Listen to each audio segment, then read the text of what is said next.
Hola, hola, bienvenidos a todos.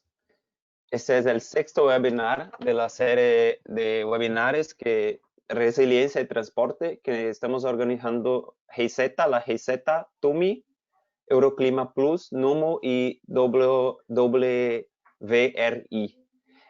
Yo me llamo Víctor Valente, trabajo en la GIZ y voy junto con Carlos Pardo a moderar este webinar hoy.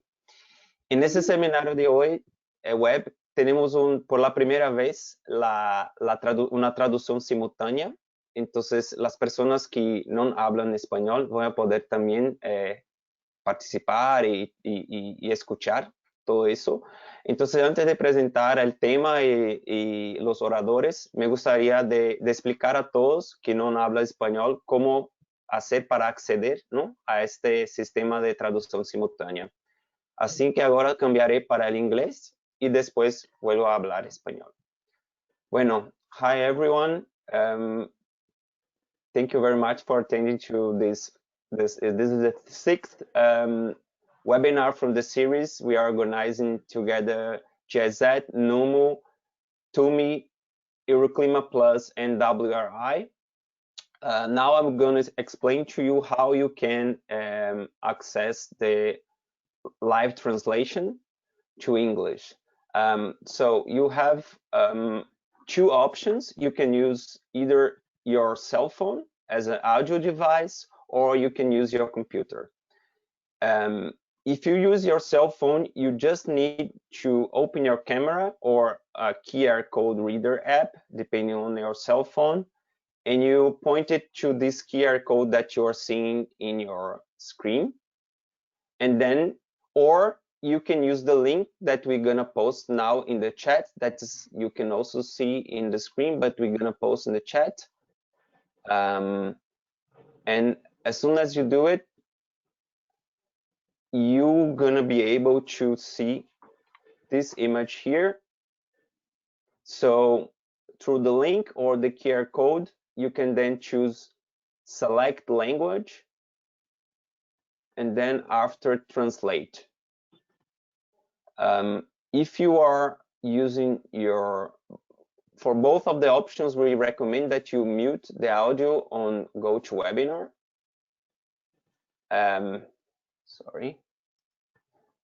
And for that, you should.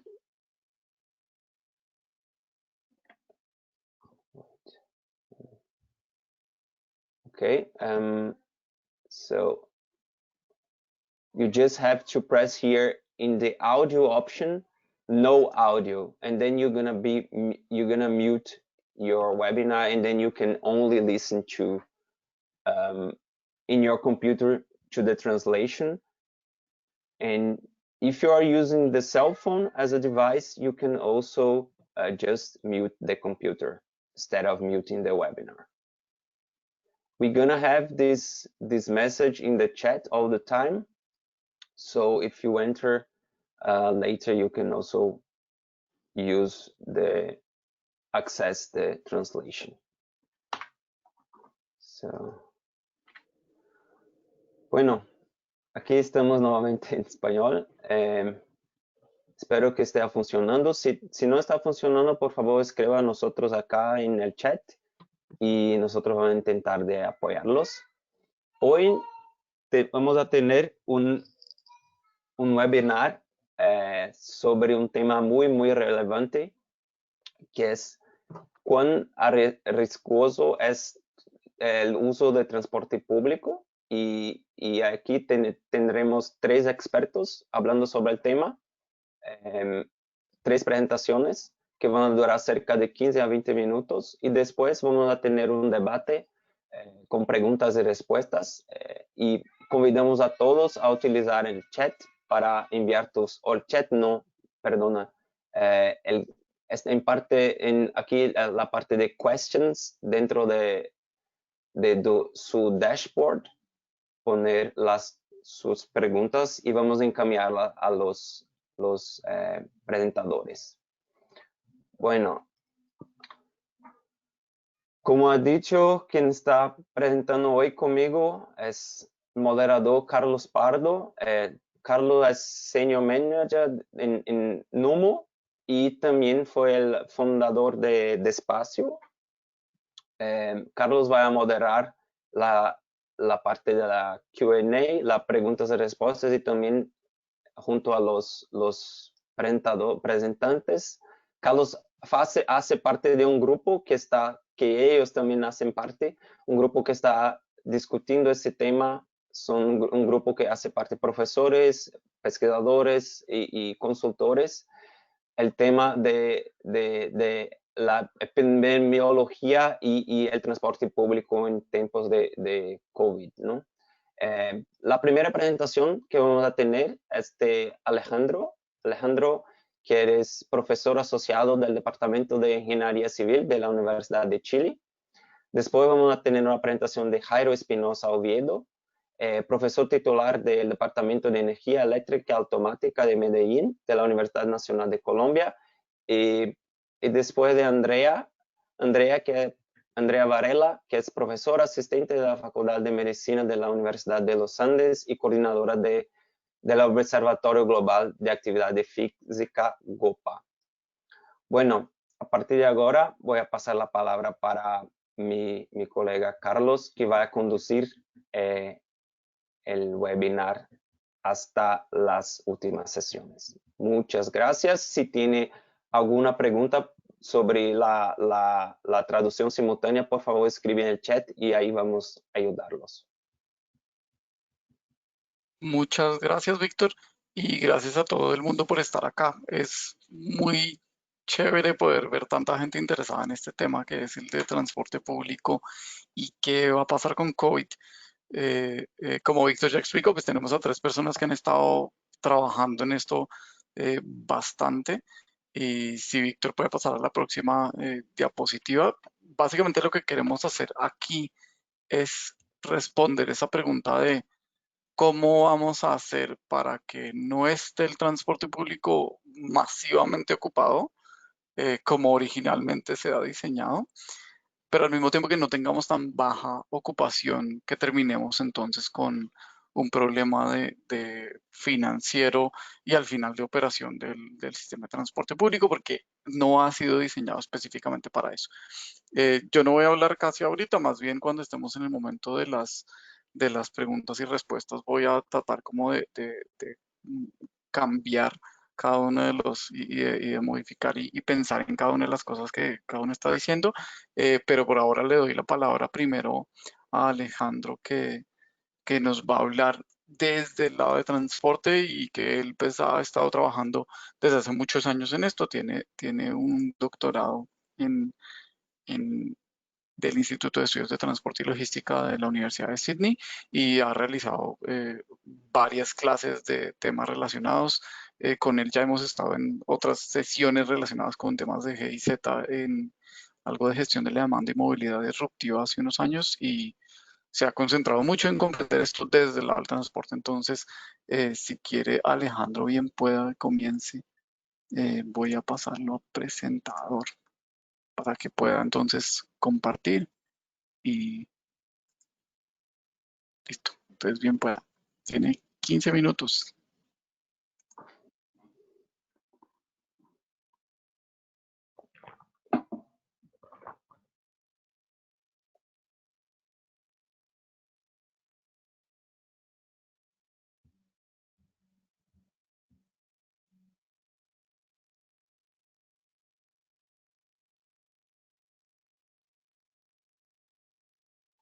Alejandro creo que tiene que abrir su micrófono y poner también presentar.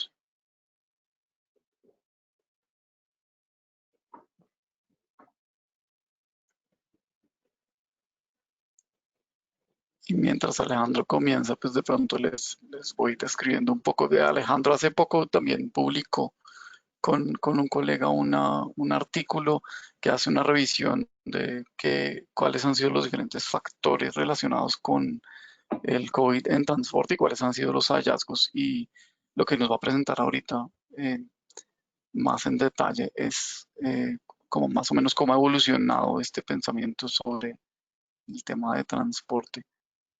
Alejandro, vemos su PowerPoint en modo normal, todavía no lo hemos presentado. Y si puede también abrir su micrófono.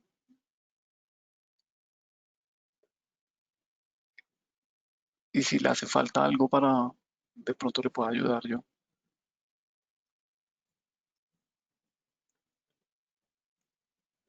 Su micrófono parece estar funcionando.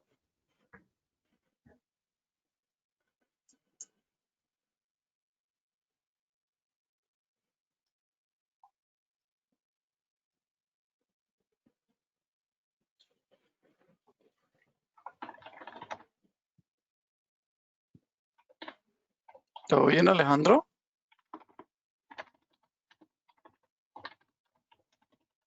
¿Sí está listo para empezar?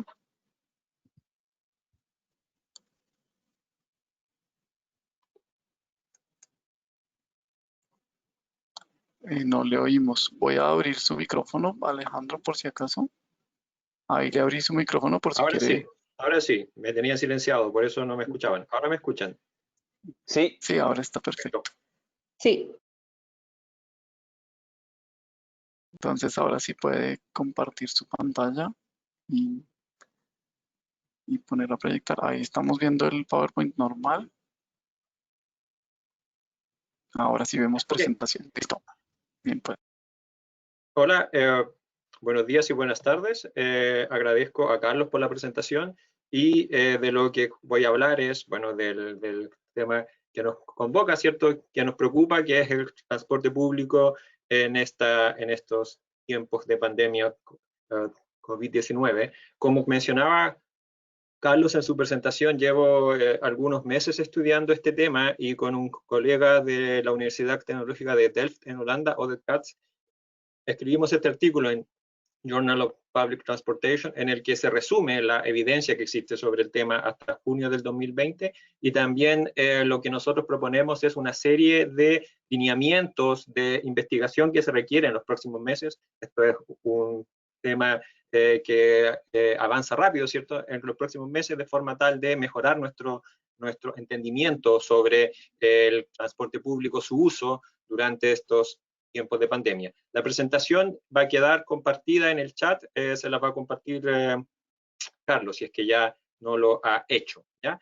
Estos son tiempos en los que no hay precedentes en el transporte público urbano, de que, por ejemplo, haya gobiernos que explícitamente estén llamando a sus ciudadanos a no usar el transporte público por una razón sanitaria de salud pública. Hay distintos casos, ¿cierto? Hay distintos, los gobiernos se lo han tomado de distintas formas alrededor del mundo, y hay algunos más extremos, podríamos llamar, como este caso del Reino Unido, que dice no use el transporte público y sin dar luces, por ejemplo, de cuál podría ser una solución para hacer el uso del transporte público más seguro. Entonces, este tipo de mensaje se hace cargo del problema sin dar luces sobre las soluciones, que es de lo que queremos hablar aquí. Primero que todo, ¿por qué es tan necesario no dejar caer el transporte público? ¿Por qué es importante no dejar caer el transporte público? Primero, por un argumento de equidad social, que es importante y que se piensa poco en él, y es en el primero en el que me quiero detallar. En el caso de Chile, hicimos una encuesta, ya llevamos 2 olas, una fue a fines de marzo y la otra fue en julio, preguntando a las personas sobre sus patrones de movilidad antes y durante la crisis de COVID, y lo que está en este gráfico es la comparación entre el número de viajes en transporte público y en automóvil de las personas entre la segunda semana de marzo, que es la última semana de, comillas, normalidad o algo cercano a normalidad, y la tercera semana de marzo, que es la primera semana en la cual en el país se toman medidas contra la propagación del virus. Y si se dan cuenta, y en este gráfico de izquierda a derecha va aumentando el ingreso económico familiar del encuestado. Y si se dan cuenta, lo que muestra este gráfico son dos cosas. Primero, que disminuyen más los viajes en transporte público que los viajes en automóvil. Y segundo, que la disminución es mayor de la movilidad, la disminución es mayor para los usuarios de alto ingreso, para los viajeros de alto ingreso. Entonces, ¿quiénes son en pandemia las personas que principalmente quedan usando el transporte público? Son principalmente personas de bajo ingresos que no tienen alternativa, como las personas de más alto ingreso. Entonces, proveer condiciones seguras para el uso del transporte público hoy día es un tema de equidad social, es un problema de equidad social mucho mayor que el que teníamos en las condiciones prepandemia. Segundo, lo del desastre financiero, a esto ya se refirió al pasar Carlos, ha habido una baja significativa en la demanda en una cosa de semanas en distintos países del mundo, ¿cierto? Acá hay países de todos los continentes y eso, por supuesto, que tarde o temprano tiene efectos financieros de compañías de transporte público pidiendo salvatajes porque están en riesgo de quiebra o de colapso financiero. En el caso de Santiago teníamos la noticia de una disminución del 86% en los pasajeros de transporte público en mayo del 2020. ¿Ya? Y la tercera razón de por qué es importante no dejar caer el transporte público es porque se produce una exacerbación de externalidades negativas del tráfico en el escenario de reapertura. Estamos hablando si es que hay una migración masiva de personas que antes viajaban en transporte público a viajar en automóvil. ¿Sí? Y eso es lo que ya se está observando en distintos países. Acá hubo una noticia de España, ¿cierto?, que dice que allá, esta noticia de junio, el uso del auto ya llega, del automóvil, del coche, ya llega al 80% y duplica a la del transporte público. Datos de Apple Maps para distintos países muestran la misma tendencia. Los modos que más rápidamente se recuperan son el automóvil y la caminata, y el transporte público sigue bajo. Esos eran datos de Estados Unidos, para mostrar un ejemplo. Acá hay datos de Brasil que muestran exactamente la misma tendencia. El transporte público es el que queda abajo, el que menos se recupera. Los estudios, veamos, entre las relaciones, entre transporte y COVID-19. En abril hubo un estudio de un académico de MIT que causó mucho revuelo en todo el mundo. Hubo noticias que se hicieron a partir de este estudio, en el cual la conclusión es que el metro había sido el principal diseminador del virus en las primeras semanas del outbreak que hubo en Nueva York. ¿Sí? Y acá hay portadas, noticias de diarios de Argentina, de Estados Unidos, de España. ¿Ya? Y este es el artículo, ustedes lo pueden descargar, ¿cierto?, de este sitio web. Y en lo que se basa el autor, se llama Jeffrey Harris, el profesor, en lo que se basa él es en que muestra que existe una correlación entre la baja que hay sustancial en la demanda en el transporte público en metro en Manhattan, que baja en un 90%, con la reducción de la tasa de contagio en Nueva York. Las dos cosas suceden al mismo tiempo. ¿Ok? Entonces, rápidamente después de eso, vino una serie de artículos, principalmente en blogs, que criticaron severamente este artículo, principalmente bajo el argumento de que la correlación que el autor está mostrando no es una figura completa, no muestra todo, porque hay co-founders que pueden estar interviniendo, y por supuesto el argumento de siempre que correlación no implica causalidad. ¿Ya? Lo que pasa con esto, que quizás es sorpresivo para algunos, quizás no, es que por supuesto que el estudio, cuando se publica por un argumento de autoridad, ¿cierto?, que se puede ver aquí en varios de los titulares, MIT Study, o un estudio de la prestigiosa Universidad MIT, tiene mucha más prensa que cualquier otro artículo de blog, que es hasta donde llegó, en el que se critica la metodología usada en ese estudio. Y hay que recordar cuál es la naturaleza de los estudios basados en datos de correlación, porque da para mucho, e incluso ya hay otro estudio como este más reciente con datos de Estados Unidos que se publica en junio, que a lo que llega es a que no hay evidencia de que los patrones de viaje al trabajo tengan un efecto significativo en en los contagios una vez que se controla por las ocupaciones, al mismo tiempo que el artículo dice que los espacios cerrados juegan un rol importante un rol más importante que la densidad poblacional en la diseminación del virus, ¿sí? Los autores llegan a que en cuanto a los trabajos que siguen en pandemia están correlacionados con los contagios. Por ejemplo, en la primera cita destacada en amarillo, se encuentra que un 1% de incremento en el número de trabajadores que están en el área de transporte, una ocupación que se ha declarado esencial, tiene un aumento en la tasa de casos positivos en un 1%. ¿Sí? Sin embargo, el largo de los viajes y el uso del transporte público no fueron significativos después de controlar por las ocupaciones. Y lo que hacen los autores que presentan modelos de regresión, ¿cierto? En el cual, por supuesto, ahora no hay tiempo para ir en detalle, simplemente mostrarle que el porcentaje de viaje en transporte público resulta no ser significativo una vez que se controla por las personas que están en distintas ocupaciones. Lo que quiero decir con todo esto es que estudios correlacionales no alcanzan, porque dependiendo de los datos que se tenga, hay algunos que dicen sí, sabes que el transporte público se correlaciona con los contagios, hay otros que dicen no, sabes que el transporte público no se correlaciona con los contagios. En cualquier caso, ¿significa esto que el transporte público tiene cero riesgo? Por supuesto que no, a eso se van a referir en más detalles los demás panelistas. Y además tenemos que recordar la naturaleza y limitaciones de un estudio correlacional como los que hemos estado discutiendo. Segundo, es un segundo tipo de análisis que se refiere a esto de trazabilidad de contacto, bien digo.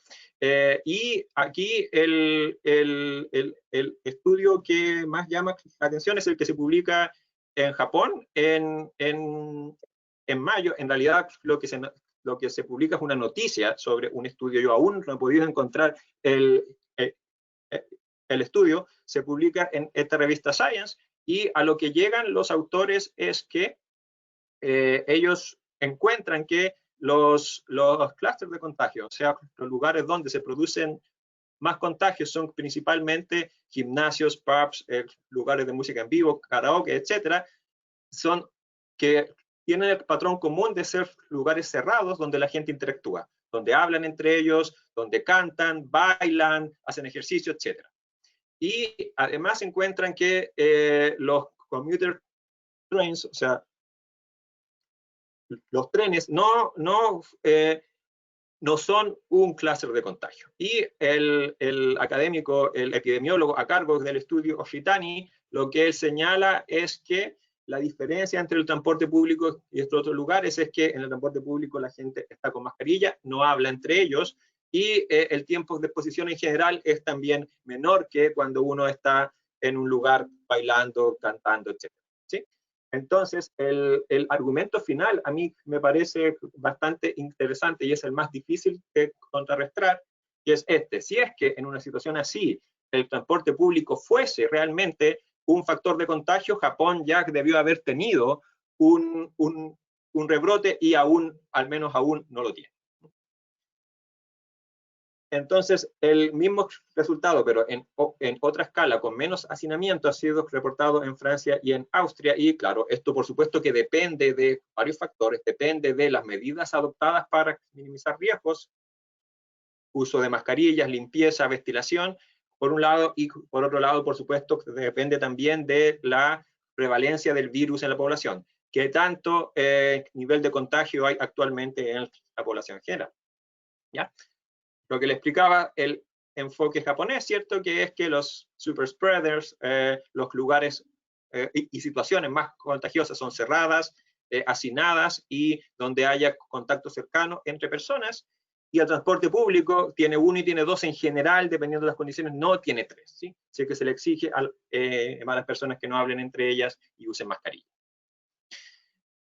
Entonces, la premisa ya le mencioné, el riesgo de contagio depende de la prevalencia del virus en la población. Y en el segundo punto es importante acordarse que de todas las medidas usuales de las que se habla para reducir el riesgo de contagio, la que más causa problemas al transporte público es la del distanciamiento físico, porque tiene efectos en disminuir significativamente su capacidad, y en lugares densos donde el transporte público es muy utilizado, ¿cierto? Incluso puede ser inalcanzable llegar a las distancias de las que usualmente se habla, 1 o 2 metros, ¿ya? El uso de mascarilla funciona, hay evidencia científica al respecto. Sanitización, ¿qué tan frecuente? Dejo ahí la pregunta, me parece que Jairo se va a referir a esto. Lo otro es lo de los viajes largos y viajes cortos. El tiempo de exposición debería tener una influencia, por lo tanto, un viaje largo dejando todo el resto constante es mayor exposición a riesgo que un viaje corto, ¿ya? Lo de las mascarillas, desde abril se han publicado varios estudios específicos sobre COVID-19 que muestran que son efectivas, son eficientes en reducir el riesgo de contagio, especialmente cuando tanto la persona contagiada como la persona no contagiada, los dos llevan la mascarilla. Y este caso es muy interesante y ha tenido muy poca prensa esta carta que fue publicada en esta revista, donde estos dos investigadores lo que hacen es que relatan un caso en el que una persona en China, en Chongqing, en China, se sube a un bus sin mascarilla. Esta persona tenía síntomas, pero se tenía que subir apurado al bus, por lo tanto va y se sube sin mascarilla. Por 2 horas y 10 minutos hace ese viaje. En el bus había 39 personas, de las cuales contagia 5, ¿ya? Luego se baja del bus porque debe subirse a un minibús para continuar su viaje por otros 50 minutos, y ahí él tiene tiempo de comprarse una mascarilla. Lo hace, se la coloca, y en ese minibús había 14 personas y no contagió a nadie. El enfoque de Singapur... Alejandro, ya estamos. Sí, un minuto. Con esto termino. El enfoque de Singapur, por último, es también algo de lo que se habla poco y me encantaría destacarlo acá. En junio, cuando ellos empezaron la reapertura, lo que dice Lawrence Wong, que es el ministro encargado del Task Force contra el coronavirus, dice, bueno, en la reapertura aún van a estar prohibidas las reuniones sociales porque, en la fase 1, porque es un nivel de contagio que sabemos muy alto cuando la gente interactúa entre ellas, pero en transporte público, en una ciudad densa como la nuestra, es imposible tratar de mantener una distancia física siempre de 1 o 2 metros, por lo tanto, va a haber situaciones en las cuales la distancia física es menor entre pasajeros, pero mientras todos lleven mascarilla y la gente no hable ni entre ellas ni por teléfono, el riesgo es bajísimo. Entonces, en lugar del enfoque inglés que veíamos al principio de la presentación, lo que hacen ellos es explicarle a la gente por qué en la situación actual el riesgo es bajo, de forma tal de que la gente pueda viajar de forma más tranquila. Ok. Entonces, muchas gracias, Alejandro. ¿Por qué es importante hacerlo bien con el transporte público? Simplemente porque recordemos con lo que empecé, la equidad social es lo que está detrás entre los varios factores que hemos discutido. Muchas gracias. Esto es súper útil y gracias, Alejandro. Ahorita después, cuando tengamos el momento de charlar, yo creo que vamos a poder estar con más oportunidad de ver un poquito en más detalle, mientras Jairo va conectándose y presentando pues algunas cosas. Hay varios estudios, muchos han sido replicados, muchas personas lo han difundido. Es muy bueno que Alejandro puso incluso sus links, y ahí en el chat puse la presentación. Y también una cosa que es importante, yo creo, es ir viendo que donde hay más transmisión ha sido en lo interurbano, en los viajes muy largos. Eso como para ir combinando temas ahorita. Entonces, Jairo, bien pueda, porfa, y compártanos su pantalla y puede comenzar, y mientras tanto lo voy presentando. Jairo Espinosa es doctor en Ciencias Aplicadas de Ingeniería. Estamos viendo, Jairo, 2 documentos en Word. entonces creo que va a cambiar el monitor que está compartiendo. Jairo tiene creo que 7 monitores, entonces este es el número 6 de pronto, que es uno vertical. Entonces si vuelve a tratar y comparte el purito que tiene su presentación, ahí estamos viendo perfecto su presentación. Entonces, Jairo es doctor, como estaba diciendo, de Ciencias Aplicadas de Ingeniería de la Universidad Católica de Lovaina de Bélgica y es profesor titular de la Universidad Nacional de Colombia en su sede en Medellín. Voy a darle la palabra, él hace parte del grupo del que estábamos hablando al principio y nos ha ayudado muchísimo en comprender los detalles de la ventilación, que ha sido uno de los temas más importantes. Yo le dejo a él que nos explique todo. Si quiere, Jairo, bien pueda comience. De pronto, si quiere compartir su pantalla, su cámara también, bien pueda, y continuemos. Entonces, le doy ahí la palabra. Bien pueda. Voy a abrirle su... Ah, ya, listo. ¿Listo? Sí, perfecto. Gracias. Bien Bueno, pueda. Carlos, muchas gracias. Bueno, entonces lo que les voy a mostrar pues, es un trabajo que ha sido un trabajo colaborativo que hemos venido haciendo a nivel de ciudad y de país, y en el cual pues hemos tratado de básicamente ver los factores que tienen que ver con el riesgo de contagio y analizar pues todo el entorno que hay alrededor de los temas de transporte. Entonces, como les he dicho, pues esto ha sido una colaboración muy amplia con muchas instituciones.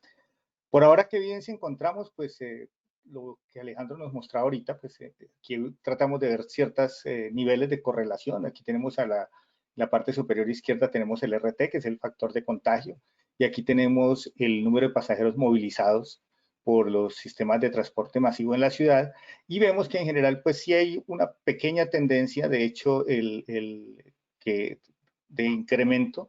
Sin embargo, pues la evidencia no nos dice que esta sea la única actividad. Veamos que todas estas actividades están relacionadas también con la reapertura de la economía y particularmente, pues a pesar de que aquí se ve este incremento, nosotros si fuéramos a hacer un modelo epidemiológico en el cual tomásemos el número de personas que está viajando y unas tasas de contagio, llamémoslas constantes, realmente la movilidad de pasajeros no explicaría eso.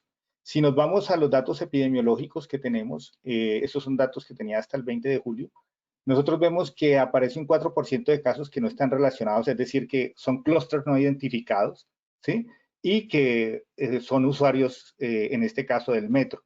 Esto querría decir que en el peor de los casos, ¿cierto? Uno podría decir que únicamente como un máximo el 4% de los pasajeros se podrían haber contagiado dentro del sistema, lo cual es poco probable, ya que aquí estamos poniendo todas las otras posibles causas de compartir en cualquier otro lugar en el cual no se pudo hacer trazabilidad digamos, al paciente cero de ese clúster. Entonces, necesariamente la tasa estará muy por debajo de este número.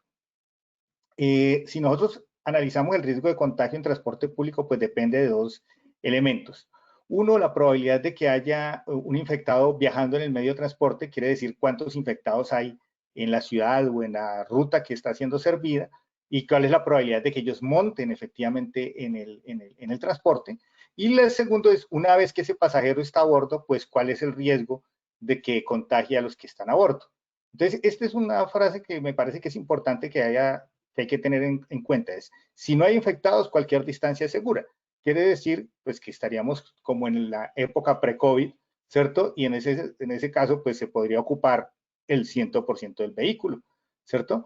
Bueno, entonces, miremos un poco la probabilidad de que haya infectados. Este es un ejercicio que hemos hecho, ¿cierto? En el caso en el cual, si nosotros tenemos una ciudad en la cual tenemos cerca de 6.000 infectados, de esos 6.000 infectados, únicamente 2.289 serían potenciales viajeros. Si esos potenciales viajeros nosotros los montáramos todos, ojo que eso es una presunción muy fuerte, si los montásemos todos en el metro, apenas tendríamos una probabilidad de tener entre esos 378 pasajeros, no alcanzaríamos a tener 2 pasajeros infectados.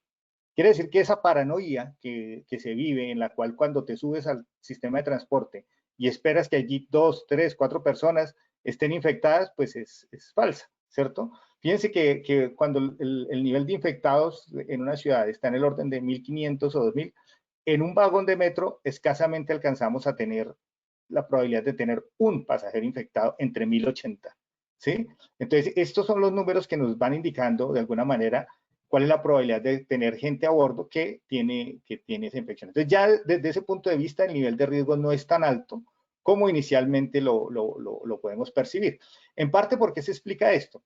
Porque del 100% de los infectados únicamente esperamos que un 38% esté a bordo. ¿Cómo explicamos este 38%? Tenemos un 11% que se mantiene asintomático a lo largo de la enfermedad y tenemos un 27% que está en los primeros días de infección en los cuales tampoco presenta síntomas, con lo cual nos da un 38% de potenciales viajeros. Los demás, ¿sí? Una vez detectados se aíslan y generalmente pues no van a viajar en transporte público. Lo otro que tenemos que ver es, una vez se está montando esa persona en el transporte público, ¿qué riesgo tenemos de que esa persona contagie a otros? Entonces, tenemos 3 vías de contagio ya completamente reconocidas, por suerte, por la OMS, ¿sí? Una vía de contacto que es de superficies. Inicialmente se le dio un valor bastante alto, últimamente se ha revisado la literatura y hay una carta interesante, un editor del 3 de julio, en el cual se dice que los experimentos que se hicieron son exagerados en la cantidad de material que se utilizó para poder analizar esta superficie. Sin embargo, eso no quiere decir que no se deba seguir teniendo atención. El mecanismo de gota grande, que ese ha sido el que tradicionalmente se ha considerado el más viable, ¿sí? Que es el tener gotas que tienen un tamaño mayor a los 5 micrómetros, ¿sí? Y que pueden viajar, digamos, por la capacidad de expelerlas a través del aparato respiratorio y de la boca a distancias superiores a distancias que están inferiores a los 2 metros. Y finalmente tenemos las pequeñas gotas que son inferiores a 5 micrómetros y que pueden viajar en forma de aerosoles, ¿sí? Esto hasta hace poco no era reconocido por la Organización Mundial de la Salud. Hoy en día pues, ya reconoce los contagios y pues hay algunos casos que son importantes. Finalmente, alrededor de aerosoles, pues el mensaje que se da es no tenemos que tener sistemas que nos circulen o nos recirculen el aire. Cuando vemos el efecto de la distancia, hay un estudio muy interesante que muestra, hecho sobre la base de 26,000 pacientes con COVID-19, SARS o MERS, hecho sobre 44 estudios, hechos en 16 países, y nos da una función que nos permite ver cuál es el riesgo absoluto que tenemos en función de la distancia. Aquí tenemos una línea azul oscura que nos muestra finalmente cuál es el riesgo de un paciente digamos que tiene bajas defensas, ¿sí? Entonces, un paciente que tiene bajas defensas al estar separado 2 metros tiene un nivel de riesgo del 3% y un paciente que en general es sano tiene un riesgo pues mucho más bajo, que es inferior al 1%, está cerca del 0,5%. Si nosotros comenzamos a ver el efecto de un tapabocas doméstico, no estamos hablando de tapabocas quirúrgicos ni de tapabocas N95, sino un doméstico que puede tener una protección de un 50%, vemos que si una sola persona utiliza ese tapabocas, incluso para un paciente de alto riesgo, podría acercarse a 1,20 m e incluso podría llegar hasta los 37 centímetros si todos utilizan el tapabocas. Este es el tipo de funciones. Hemos generado algunas funciones que nos ayudan a ver también el efecto del tiempo de la exposición. Este gráfico nos muestra un riesgo de contagio absoluto del 0,5%, es decir, bastante bajo. Y en ese sentido lo que él nos muestra es cuál es el efecto en el tiempo y en la distancia que nos genera el tapabocas. Vemos que cuando se utilizan los 2 tapabocas o las 2 mascarillas, el tiempo de exposición se puede aumentar. Esto estamos hablando de unos espacios cerrados sin ventilación. Entonces, esta es una forma de mitigar, digamos, el tema de la distancia, porque pues podemos tener a la gente estando muy cercana. Otra cosa que analizamos son los tiempos de viaje. Si tomamos en el metro de Medellín, el tiempo de viaje de la línea más prolongada es de 39 minutos, pero el 85% de los pasajeros viajan menos de 26 minutos, lo cual quiere decir nuevamente tiempos de exposición relativamente bajos. Si nosotros observamos, hemos hecho pues algunos estudios de ocupación, de cuáles, cuando se hacen ocupaciones, pues hay ciertas distancias que se conservan. Vemos que en un sistema metro que tradicionalmente tiene unas densidades de 8 pasajeros por metro cuadrado, Si bajamos la ocupación al 55%, tendríamos unas distancias típicas de 45 a 55 centímetros, los cuales serían perfectamente seguras si todos los pasajeros utilizan tapabocas, es decir, con riesgos inferiores al 0,5%, o sea, por debajo del 1%. En el tema de la mitigación de aerosoles, el SARS-CoV es retador en el sentido en que son partículas muy pequeñas. Es cierto que tienen que estar contenidas en una matriz líquida para que sigan siendo viables, pero aún así se considera que pueden viajar en partículas muy pequeñas. Entonces aquí resulta importante ver cómo mitigar la producción de aerosoles. Y tal vez el mensaje más importante es viajar en silencio y usar la mascarilla. Para darnos una idea de por qué es importante viajar en silencio, 4 minutos de diálogo equivalen a 30 segundos de estornudo. Mitigación de los aerosoles, la manera de mitigar el aerosol, es decir, la primera C, que es la de tener un espacio cerrado, es la ventilación. Y cuando nosotros hacemos un análisis de los sistemas de ventilación del sistema metro, vemos que finalmente pues el virus o las emisiones que tiene el paciente infectado, que es el que está aquí en esta parte de la imagen, se mantienen limitadas a la superficie del pasajero que está contagiado y caen al suelo, ¿sí? Entonces, esto es porque el sistema de metro tiene un sistema de ventilación vertical, inyecta aire en la parte superior y extrae aire en la parte inferior. No solo por la geometría de la ventilación, que es importante. Aquí vemos lo que pasaría si no existiera la ventilación, el espacio se llenaría, pues digamos, de ese material en relativamente poco tiempo. Entonces, no es solo el tipo o la dirección de la ventilación, pero también la cantidad de aire que tiene. Nosotros vemos que el 50% de una cabina de metro se renueva en 43 segundos, lo cual es una cifra bastante interesante. Y el aire completamente se ve renovado en aproximadamente 5 minutos. Eso quiere decir que tenemos aire fresco más o menos 4 o 5 veces en el viaje, ¿sí? Si nosotros hemos hecho algunas simulaciones de una ocupación al 55% y es evidente que este pasajero infectado no afecta a ninguno de sus vecinos con el aire que tiene alrededor. Hay simulaciones también para otros sistemas de transporte, lo hemos visto para el caso del tranvía. El tranvía termina renovando, en el caso de Medellín, termina renovando cada 10 o 15 minutos el aire. Tiene algunos elementos interesantes, es que los pasajeros viajan generalmente entre 5 y 7 minutos en este sistema. Es una línea relativamente corta, lo cual pues tampoco da unos niveles de exposición muy altos. El sistema de renovación de aire pues no es un sistema de arriba abajo como se tiene en el metro, es un poco menos eficiente. El caso de los buses convencionales o las busetas que llamamos aquí en Colombia, que son buses pequeños, no tienen sistemas de ventilación forzado, es decir, únicamente la velocidad del vehículo determina la cantidad de aire que entra, pero además tiene un componente adicional que es un poco negativo, y es que el aire se mueve pero de manera turbulenta, y en realidad tenemos una renovación que toma aproximadamente 20 minutos. Por eso hemos sugerido el uso de ventilación forzada, ¿sí? Aquí tenemos algunas simulaciones que muestran esa ventilación forzada que nos llevaría a unos tiempos de renovación del orden de unos 10 minutos. Aquí vemos el efecto de esa ventilación forzada en el cual rápidamente pues se da la diseminación del aire fresco a lo largo de toda la cabina.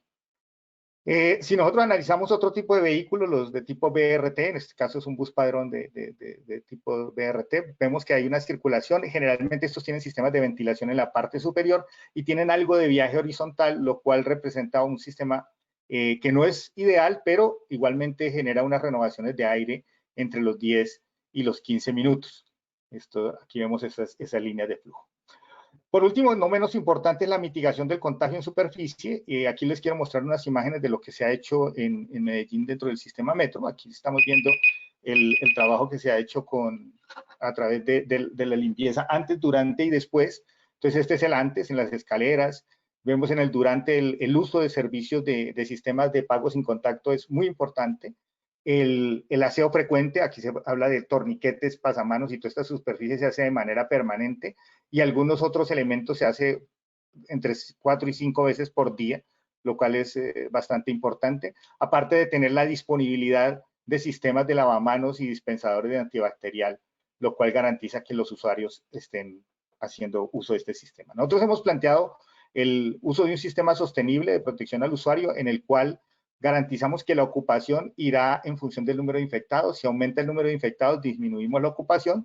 Si disminuye el número de infectados, aumentamos la ocupación y con esto pues tratamos de mitigar el riesgo, el riesgo financiero que presentan estos sistemas. Aquí hablamos de unos pasos, ustedes tendrán oportunidad de leerlo en las transparencias, pero los pasos son muy sencillos, es medir o estimar el número de infectados, definir cómo se ven influenciadas las rutas donde viven esos infectados, generar un nivel de riesgo y a partir de ese nivel de riesgo generar la ocupación viable que deben tener esas rutas.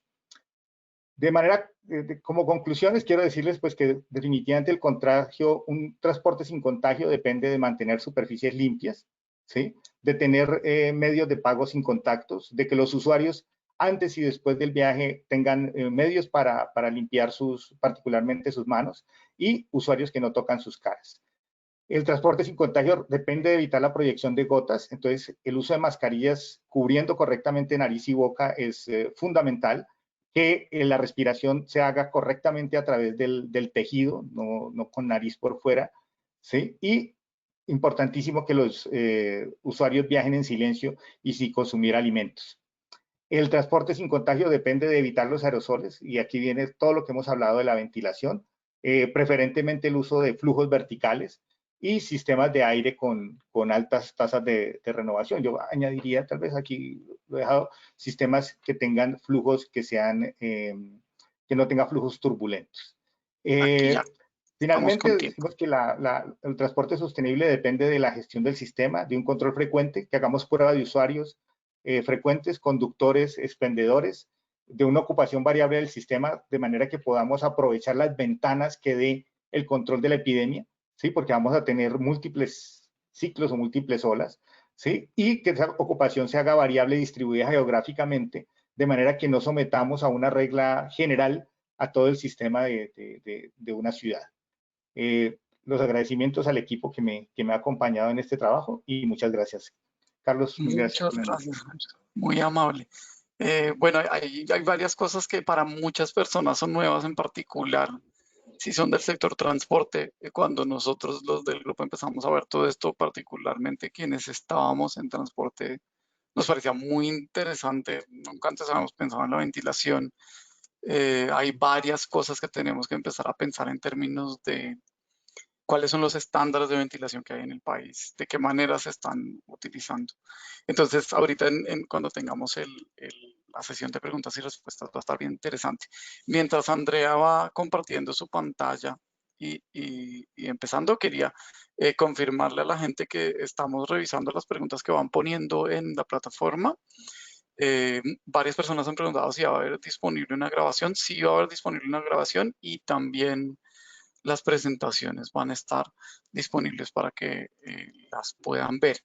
Ahí, Andrea, ya estamos viendo está perfecta tu presentación. Solamente brevemente te presento a Andrea Ramírez Varela, que la tenemos Andrea Varela por todas partes, por lo que yo creo que Víctor piensa en portugués, que siempre se usa el segundo apellido. Andrea es doctora en epidemiología del programa de posgraduación de epidemiología de la Universidad Federal de Pelotas en Brasil y está trabajando en la Facultad de Medicina en la Universidad de los Andes y tiene un rol, yo creo que bien importante en ayudar a coordinar a toda la gente y lo que nos va a presentar es un ejercicio, o sea, Jairo nos mostraba Medellín y ventilación principalmente, ahora Andrea nos va a mostrar qué es lo que se ha encontrado también en uno de los subgrupos en Bogotá específicamente. Entonces, bien puedas, Andrea, continúa. Bueno, Carlos, muchas gracias. Primero que todo, pues buenos días y también quería pues darle un agradecimiento especial a Carlos Pardo por el liderazgo y por traer los resultados de nuestro grupo, del trabajo de nuestro grupo colaborativo a este webinar tan importante y muchas gracias a mis compañeros, los panelistas también por participar. Entonces, bueno, yo les voy a hablar hoy un poco sobre la experiencia de Bogotá, cómo desde el inicio de la pandemia hemos intentado analizar qué es lo que pasa con el sistema de transporte público, quizás el más grande de Bogotá, que es el Transmilenio. Primero, pues quiero agradecer a todos mis colegas del Grupo Colaborativo Modelamiento Colombia COVID-19 del área de transporte y movilidad. Los resultados que voy a presentar hoy son producto de este trabajo colaborativo que iniciamos a la luz del inicio de la pandemia en marzo aquí en Colombia. Bueno, entonces lo primero es que ante la necesidad de poder hacer una contención y mitigación del inicio y del, digamos, la evolución de la pandemia de COVID-19 en Colombia, se da la necesidad, por supuesto, de implementar algunas medidas, digamos, de salud pública. Una de las acciones realizadas en Bogotá fue reducir a la mitad o más la ocupación de los vehículos del sistema de transporte público. Y esta fue una recomendación que se hizo muy temprano en el inicio de la pandemia en Bogotá, con el fin de reducir el riesgo de la transmisión de la infección.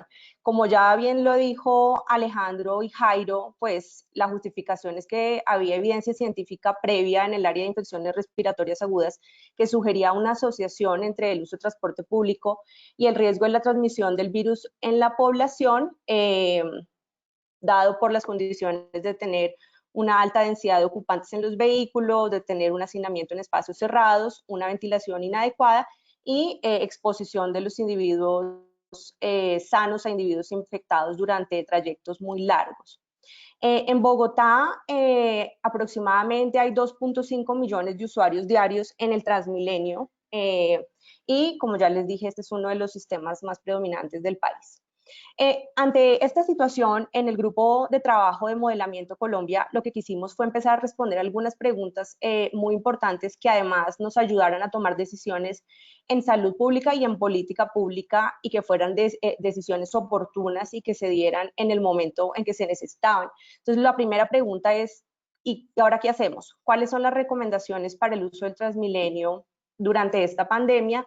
Y también nos interesaba mucho saber cuáles eran esos patrones temporales y esas inequidades sociodemográficas en el uso del Transmilenio debido a esta reducción del uso, que era una reducción, por supuesto, determinada por el gobierno local y por el gobierno también nacional.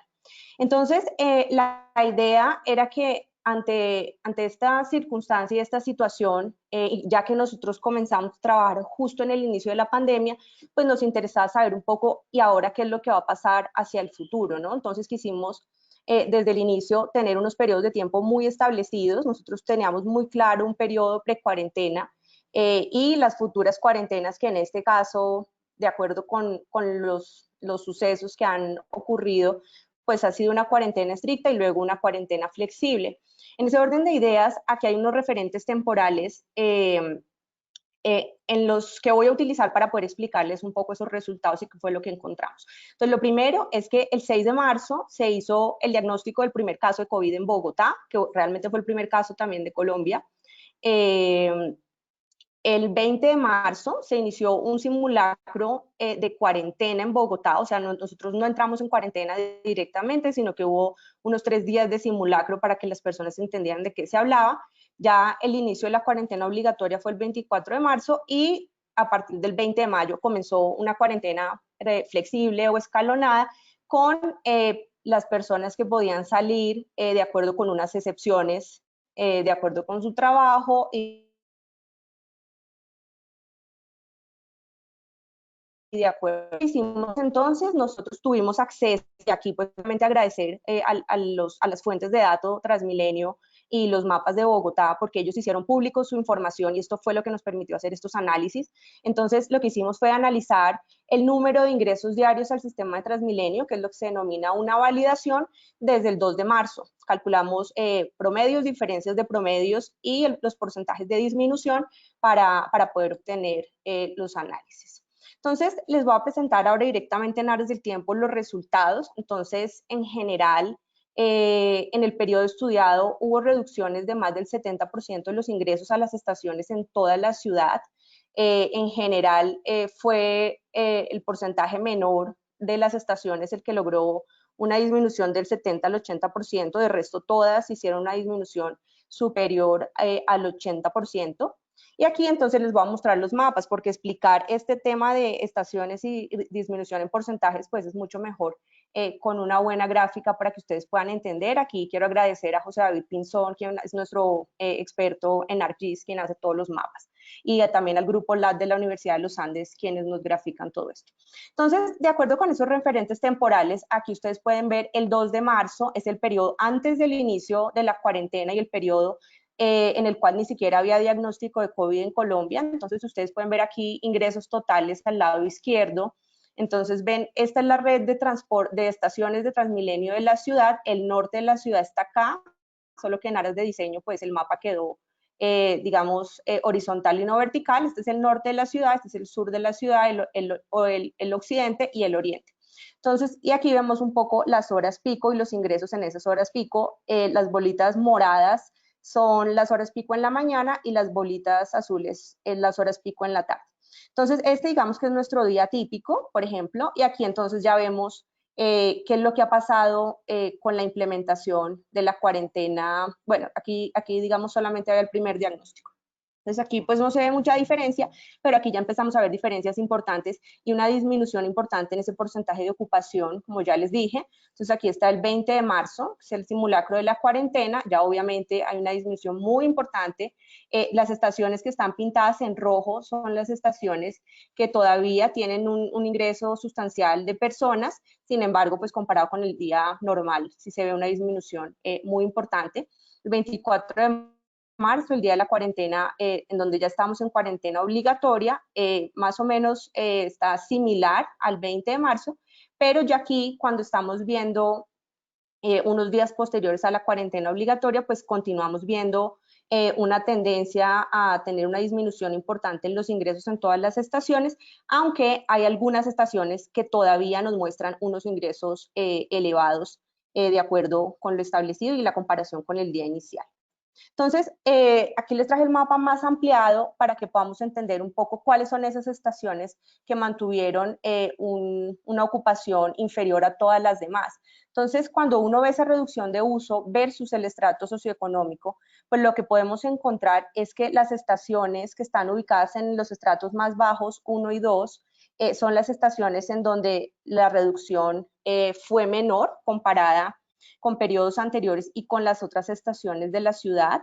Esto, digamos, también es compatible un poco con el desplazamiento que se realiza en la ciudad desde las zonas de vivienda hasta las zonas de comercio. Más adelante les voy a mostrar esto.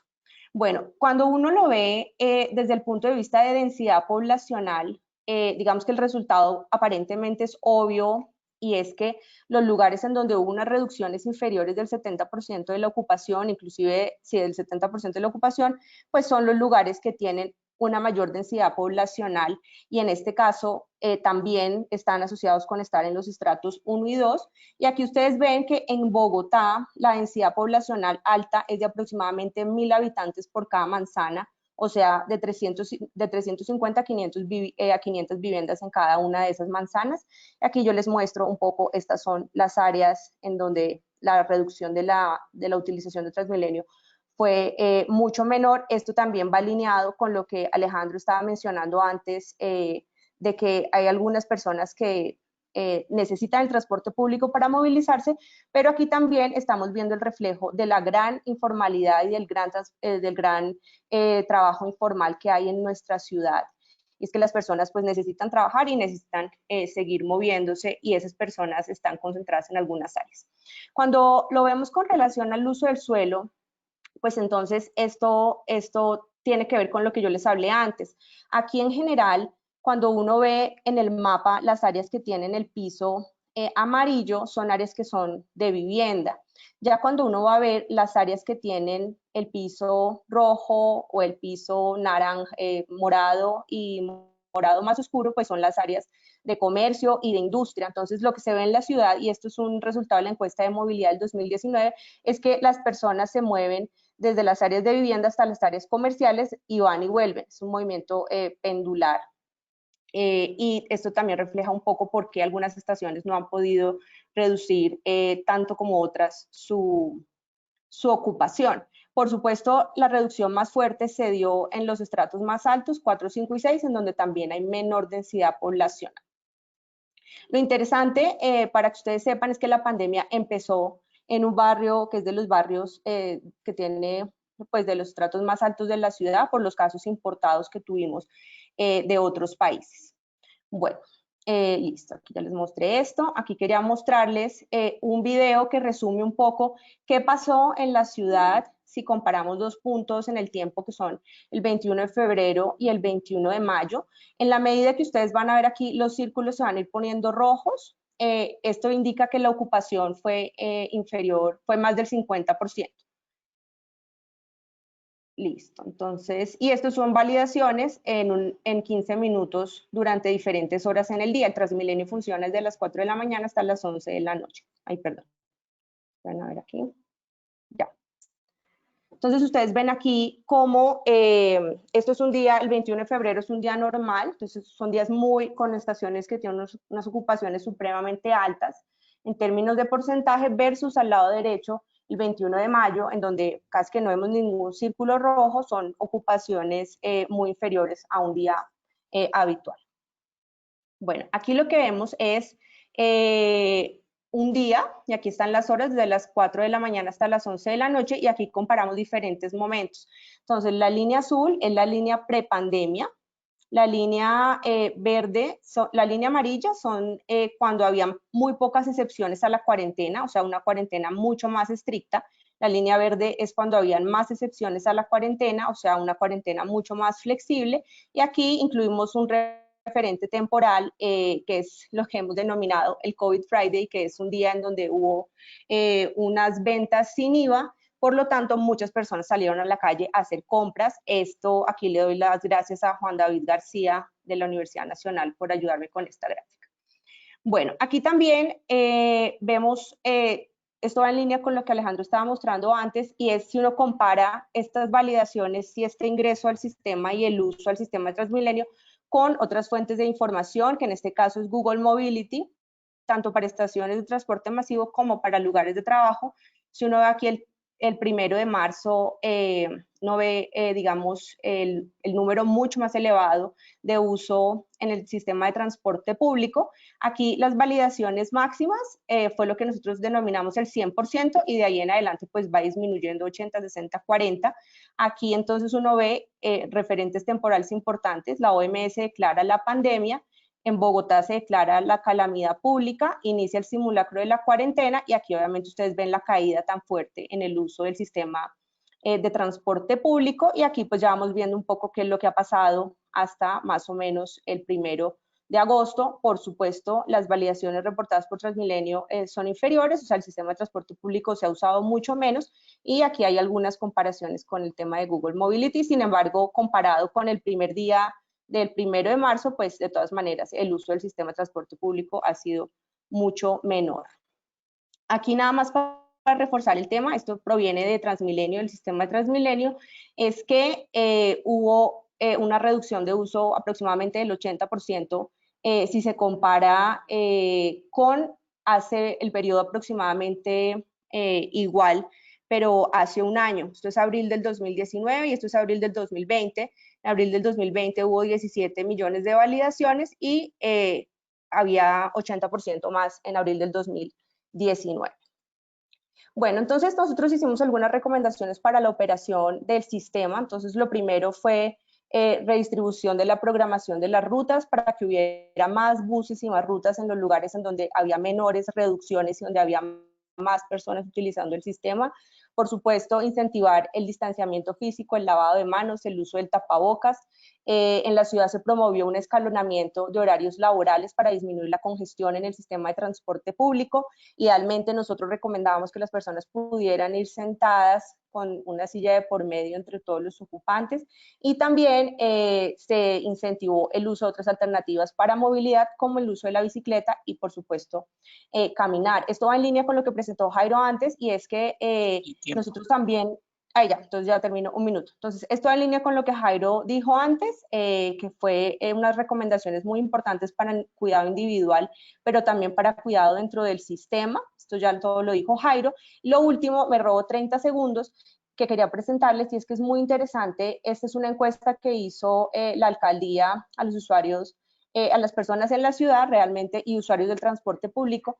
Y aquí este es como uno de los llamados importantes, es que no es suficiente tomar medidas dentro de los sistemas, sino que también hacer una educación muy fuerte para que las personas entiendan que hay unas medidas que realmente previenen la transmisión. Si ustedes ven aquí comparando días anteriores, el 3 de julio, que es la línea roja, pues muchas personas ya estaban pensando y haciendo el uso de tapabocas, por ejemplo, aunque lavado de manos y el distanciamiento físico, aunque la prevalencia de estos comportamientos es muy baja comparado con las medidas y con las recomendaciones que se están realizando desde la alcaldía.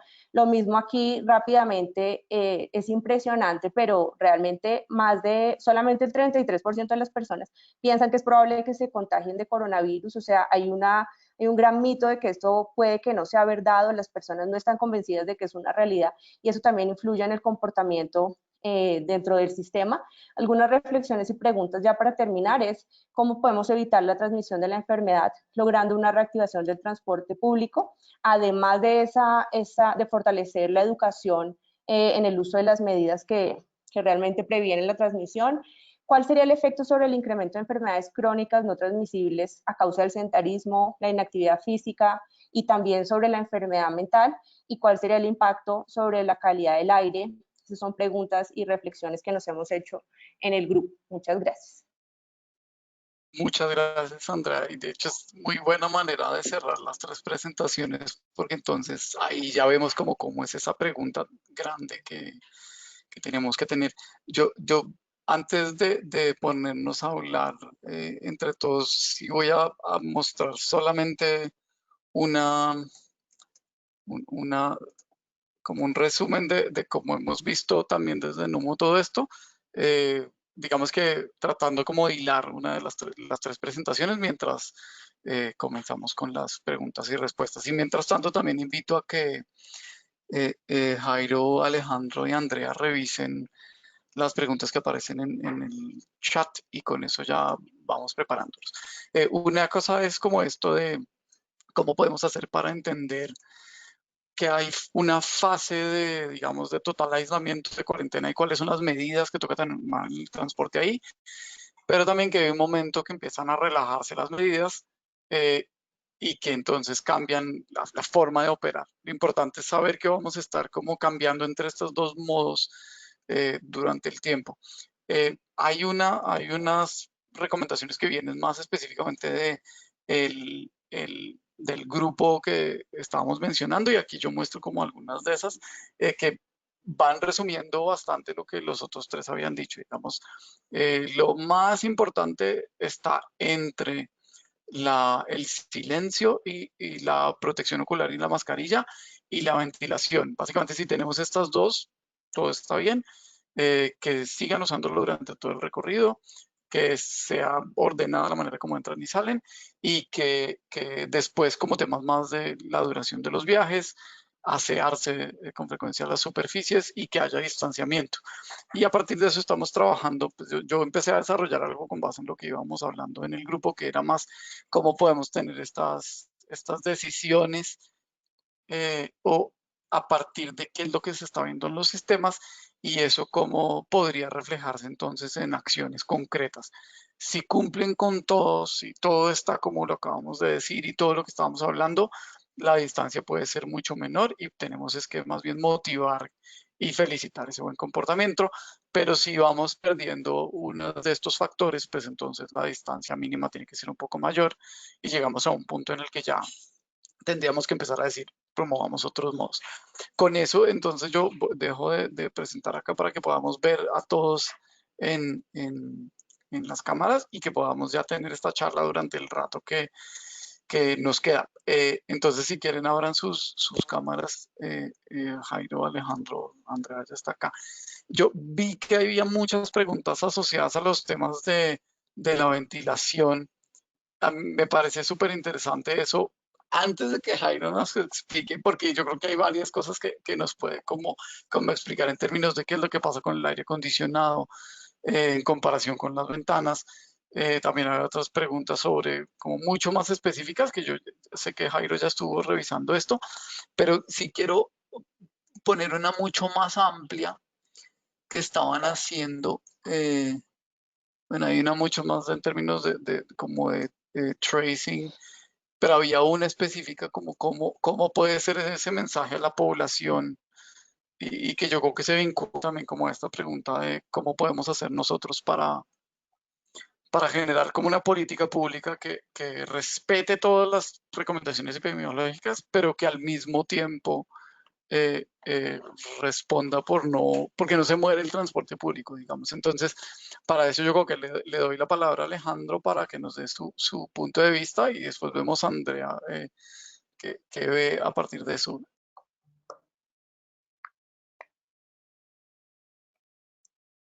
Sí, sobre lo que comentas, me parece que lo que falta en varios países es reforzar el mensaje que los riesgos se minimizan con estas medidas, ¿sí?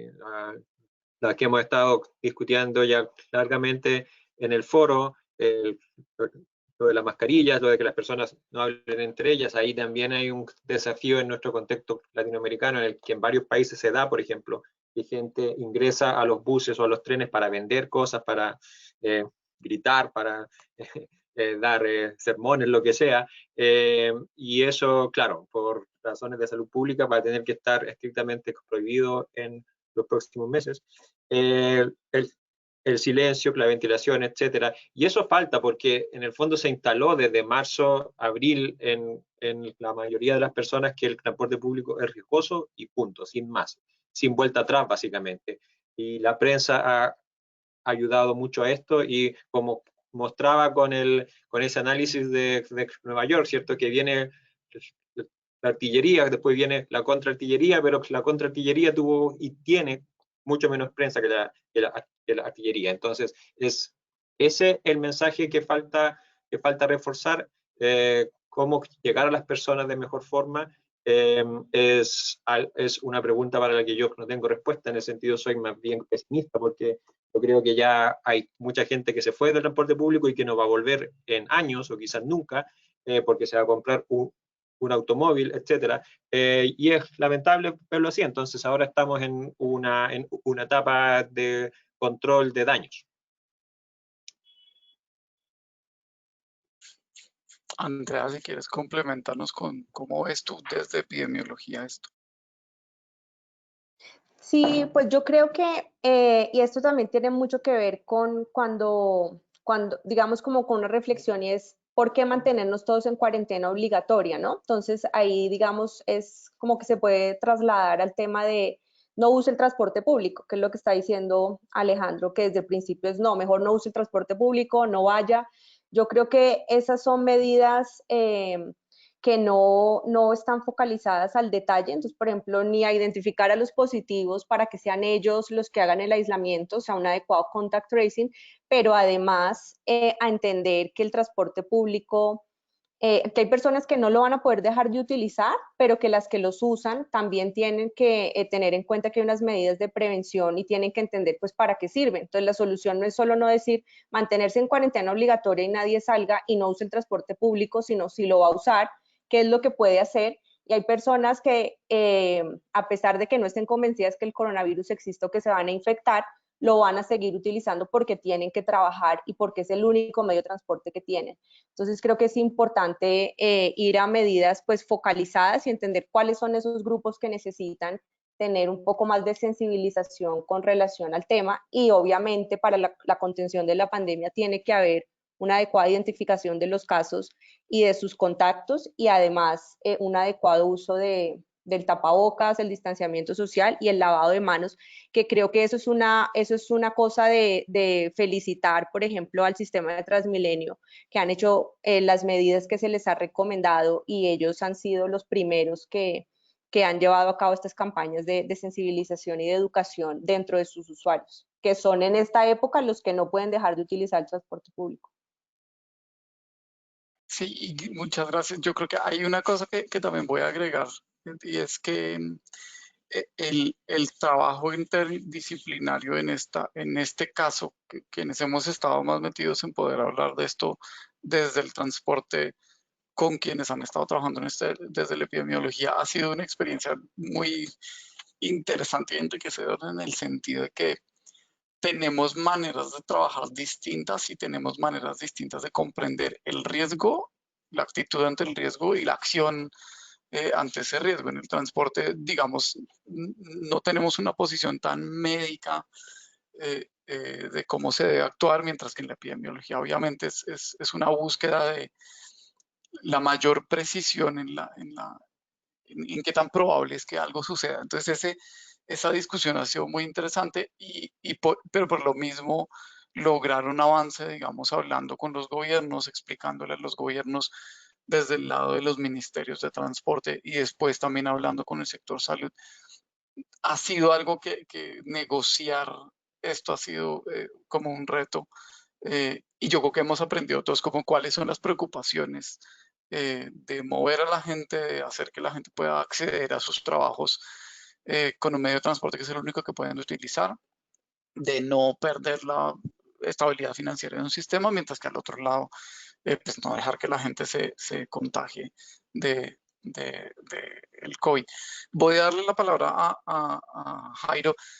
Hay muchas preguntas que ya creo que usted leyó y entonces de pronto nos puede hablar sobre esto más en detalle, porque creo que el tema de distanciamiento ha sido claro. Ahora creo que es más claro comprender que hay otros factores que no es solamente el distanciamiento y que eso nos puede ayudar a combinarlos en términos de uso de tapabocas, mascarilla, de protección ocular, de la distancia del viaje y todo esto. Pero entonces la ventilación siendo algo tan nuevo, sería bueno que usted como que nos haga, yo creo que un complemento a su presentación, de explicarnos un poquito más en detalle las cosas que la gente ha presentado. Y yo creo que específicamente el tema de aire acondicionado contra ventilación, los estándares que existen y como hay gente, yo sé de muchos países acá, cómo podrían ellos empezar a mirar esto más en detalle, donde pueden encontrar lo que usted nos mostró del Icontec en Colombia, por ejemplo. Entonces le doy la palabra, Jairo.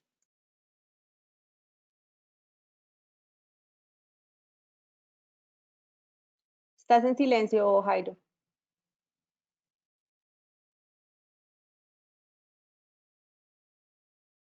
Es importante, yo creo que es muy importante tener en cuenta como pieza comunicacional en esa reactivación, que nosotros explotemos ese concepto de las 3 Cs, ¿cierto? La de cerrado, cercano y congestionado constituyen el máximo riesgo y de la misma manera desmontar esos riesgos, ¿cierto? Entonces, digamos que cuando nosotros estamos hablando de las responsabilidades de quienes están involucrados en este sistema, pues nosotros decimos, el cerrado se mitiga con ventilación, ¿cierto? Y es un tema de, digamos, la característica del vehículo. ¿Qué puede hacer el usuario frente a eso? Nada, ¿cierto? Finalmente lo que hay que generar son unas recomendaciones para los sistemas de transporte, de manera que comiencen a llenar un estándar durante la pandemia, ¿cierto? Por ejemplo, aquí tradicionalmente el Icontec había llegado a unos estándares de ventilación para los sistemas de transporte masivo, en el cual les pedía tener una renovación, una tasa de renovación de 15 metros cúbicos hora por pasajero, ¿sí? Esa era la tasa de renovación cuando tenían sistemas de ventilación de aire fresco. Cuando se usaba aire acondicionado, le pedía renovar únicamente el 20% cada hora. Eso quiere decir que un sistema de aire acondicionado se renovaría el aire únicamente cada 5 horas completamente, y esto sí representa un riesgo, ¿sí? En general los sistemas de aire acondicionado representan un riesgo porque van a recircular el aire, y recircular el aire sería casi el equivalente a tener el pasajero infectado recorriendo el vehículo a lo largo ese sería, digamos, el efecto que tendría tener un aire acondicionado encendido. Entonces lo que necesitamos es que entre aire fresco y salga el aire del vehículo. Ese digamos, es el mensaje en general que se maneja, ¿cierto? Respecto a la otra C, que es el cercano, pues es una responsabilidad básicamente del pasajero, ¿cierto? El pasajero tiene que utilizar los mecanismos de protección, el utilizar principalmente pues la mascarilla, el tapaboca, y reducir la emisión de aerosoles mediante el no hablar. Entonces esa es responsabilidad de los pasajeros. Y el tercero, el de la congestión, es responsabilidad del operador del sistema de transporte, quien tiene que dosificar, ¿sí? O mantener esa ocupación por debajo de un cierto valor y garantizar que así se esté dando, ¿cierto? Para darle la confianza.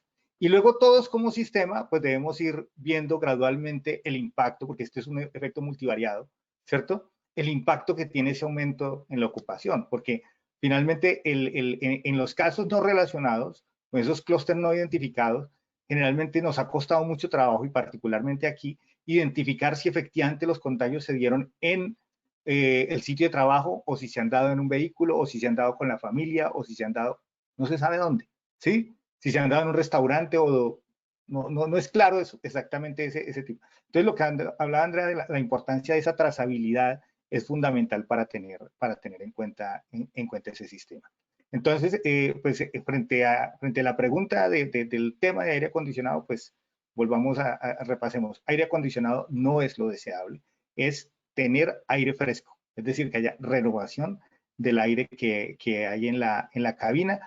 De hecho, en algunos casos de vehículos que tienen sistemas de aire acondicionado, la recomendación que se está haciendo es tratar de cerrar al máximo los sistemas que hacen recirculación, ¿sí? Y abrir al máximo la admisión de aire del exterior. Había una pregunta que mencionaba allí, y aprovecho para brevemente responderla, tiene que ver con el tema del uso de sistemas de ozonización. Y no está comprobado que la ozonización sea un mecanismo efectivo frente al COVID, ¿sí? O al SARS-CoV-2, que es el virus, ¿cierto? Con lo cual, pues no, digamos que en este momento no hay evidencia concluyente como para decir que sea un mecanismo que se pueda utilizar dentro de los vehículos. Bien, hay una cosa, yo creo que lo de trazabilidad y lo de contact tracing a mí me pareció súper interesante, me pareció que tiene muchos retos de privacidad, pero que se han logrado. Creo que no alcanzamos a hablar tanto de eso. Tenemos todavía 6 minutos que quisiera tomar una de las preguntas que nos acaban de mandar, que es sobre transporte informal. Yo brevemente voy a decir, ese es un gran riesgo de ponerse a prohibir demasiado el transporte público, porque el transporte informal y el transporte ilegal, pues, hace lo que se le da la gana. Esa es mi respuesta como moderador, pero entonces no sé si Alejandro tuviera un comentario concreto de transporte informal y después vemos con los demás.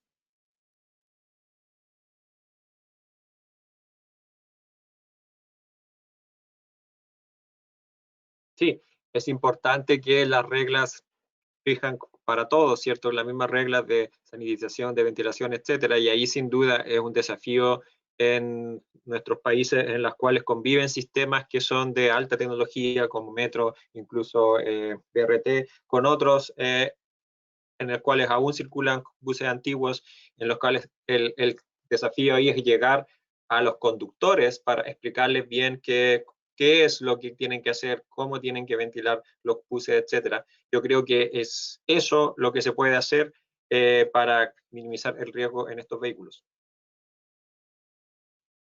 ¿Qué piensan? Carlos, ¿puedo decir algo? Sí, bien puedes. Sí. No, pues yo lo que pues quiero como compartirles la experiencia del grupo con el Ministerio de Transporte, con Silvana Zapata, Carlos y Darío de Líderes. Creo que realmente una de las lecciones aprendidas es estar en alianza con los tomadores de decisiones.